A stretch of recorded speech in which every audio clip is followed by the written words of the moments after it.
Монголын бизнес эрхлэгч эмэгтэйчүүдийн холбооны Дорнод аймаг дахь салбар зөвлөл нь 2007 оны 1-р сарын 15-ны өдрийн 2-р тогтоолоор 81,36,637 тоод батламжийг гардан авч үйл ажиллагаагаа явуулж байсан.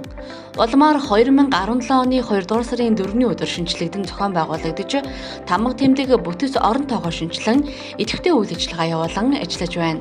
Шинжлэдэн зохион байгуулагдсанаас хойш салбар зөвлөлийн 9 тэргүүлэгч, Дорнод салбар зөвлөлийн дэргэдэх залуу бизнес эрхлэгч эмэгтэйчүүдийн зөвлөлөө 9 тэргүүлэгч, 1 менежер, 300 орчим бүртгэлтэй гишүүнтэй болоод байна. Мөн бизнес эрхлэгч эмэгтэйчүүдийн дунд дараах ажлуудыг уламжлал болгон ажиллаж байна.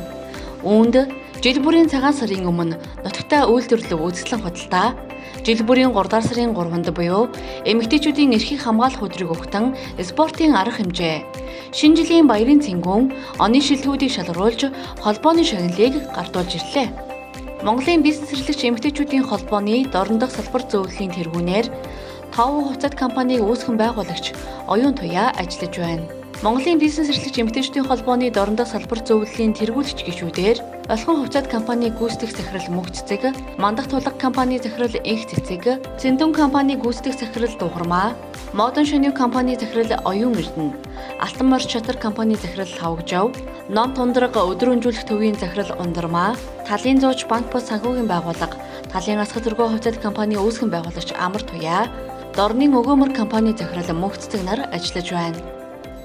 2018 оны 1 сарын 21-ний өдөр оны анхны хурлаар гишүүнчлэлийн журам болон 2018 оны ажлын төлөвлөгөө хэлэлцэн баталлаа.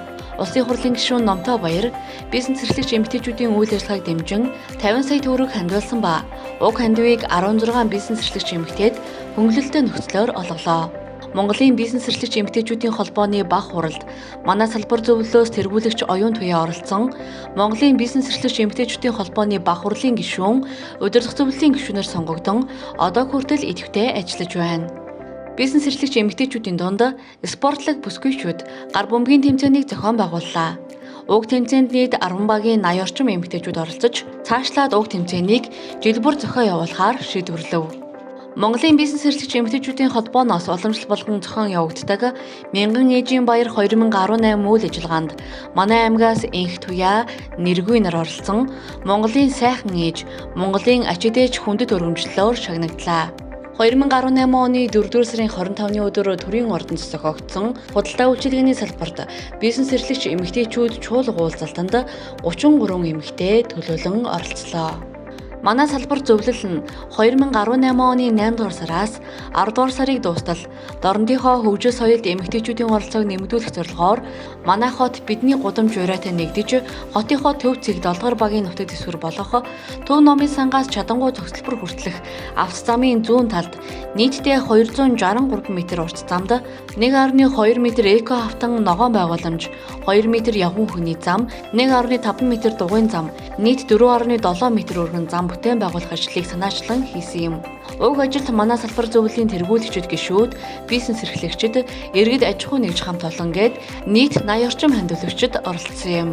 2021 онд бизнес эрхлэгч эмэгтэйчүүдийн холбоо болон хөдөлмөр халамжийн үйлчилгээний газартай хамтран эмэгтэйчүүдийн хөдөлмөр эрхлэлтийг дэмжих жил арга хэмжээг зохион байгууллаа. 2021 онд COVID-19 цар тахлын хүнд үед хөдөлмөр халамжийн үйлчилгээний газар нийгмийн даатгал, татврын хэлтэс, банкнуудын салбаруудад албан бичих хөрвүүлж, бизнес эрхлэгч эмэгтэйчүүдэд сургалт явуулж, мэдээлэлээр ханган хамтран ажиллалаа. Бизнес эрхлэгч эмэгтэйчүүдийн холбооны дэргэдэх залуу бизнес эрхлэгчдийн зөвлөлөөс олон улсын эмэгтэйчүүдийн эрхийг хамгаалах өдөр 2021 арга хэмжээг зохион байгуулж, бизнес эрхлэгч эмэгтэйчүүдэд шагнаж урамшууллаа. 2022 онд Дорнодын хүүхдүүд дэлхийн тайзнаа тоглолтыг Үүлэн балет бүжгийн клубтэй хамтран зохион байгуулсан юм. 2022 онд Монголын бизнес эрхлэгч эмэгтэйчүүдийн холбооны 30 жилийн ойн баярт бизнес эрхлэгч эмэгтэйчүүдийн хамтаар оролцлоо. 2023 оны 3 дугаар сард жижиг худалдааны бизнес эрхлэгч нарт сургалт хөгжлийн үйл ажиллагааг зохион байгуулж, цаашид сар бүр хэрэгжүүлж байхаар төлөвлөлөө. 2023 оны 4-р сарын 10-ны өдөр Дорнод аймгийн Халхголов, Матад, Булган, Сүхбаатар аймгийн Эрдэнэ цагаан сумын хэмжээнд гарсан байгалийн гамшиг галт төмөрт өртсөн айл өрхүүдэд туслах зорилготой мөнгөн хандив болон хувцас, хүнс, бусад хандивын аяныг 4-р сарын 22-ны өдөр хүртэл явуулсан билээ. Тус хандив аянд аж ахуй нэгж байгууллага бизнес эрхлэгчид хувийн хөвчлөлийн иргэд өргөнөөр оролцлоо. Хандивт нийтдээ 76 хүний 6,477,999 төгрөг цугларсан бөгөөд хувцас хүнсээ бусад хандивт 113 хүн нийтдээ 189 хандивлагч оролцсон юм. Нийт 189 хандивлагчаас шүүр, тан, совд, хоолой, гадна бараа, эсклад хүнсний 109 бизнес эрхлэгчид тус хандивт нэгдсэн юм.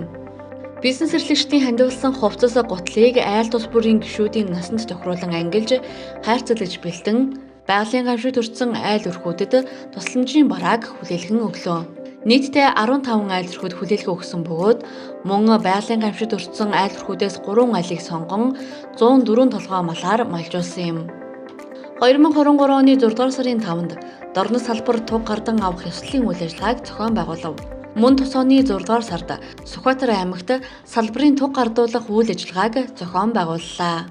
2023 оны 10 дугаар сарын 3-нд Монголын бизнес эрхлэгч эмэгтэйчүүдийн холбооны дорнос салбар зөвлөлийн санаачлагаар бизнес эрхлэгч эмэгтэйчүүдийг хөгжүүлэх дэд төлбөрийг 1 сарын хугацаатаагаар Бэст сургалтын төвтэй хамтран амжилттай зохион байгуулсан юм.